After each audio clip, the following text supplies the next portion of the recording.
Right. And speaking of auditions, especially when you have a script or sides for an audition, it can be very intimidating to print it out, look it over. I know that when I first started acting, I was so scared to, look at a script and memorize a script because I just didn't know how. And so, but really one of the best ways is to just practice. Just you print it out, practice standing up, sitting down, walking, talking, practicing it different ways.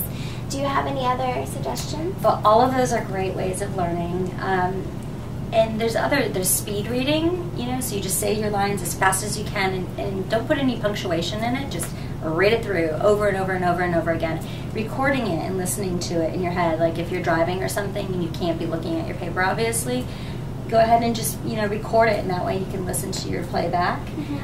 There's also another way of rehearsing, which is like a start-stop. So like if you're doing your lines and you're practicing it, I would say, okay, let's go. And then I would stop you mid-sentence, and then you'd have to pick up right where you left off. So it also trains you so that you pick up where you left off, so you don't always have to start over from the beginning. Because a lot of times when we're recording something, we're already a minute into it. We don't want to have to go back to the very beginning. We want to be able to pick up where you left off. So the start-stop technique is really good because it trains your brain to pick up where you left off and then, start back up there and keep doing that. Like every 10-15 seconds you have to stop yourself into the script, and it's a really great technique that I learned from a good client of mine actually. It was one of the workshops we did together. It was something that I learned from him.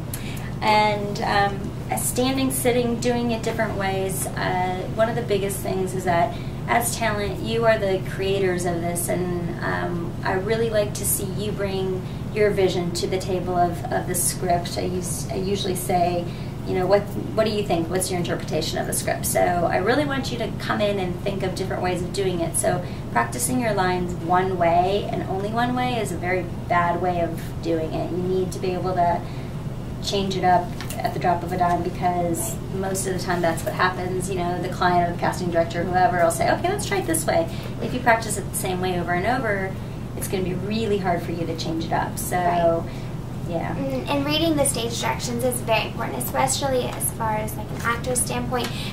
Reading stage directions can give you an easy choice and can allow you to know a little bit more about what's going on. So always making sure that you read those stage directions, that's very important.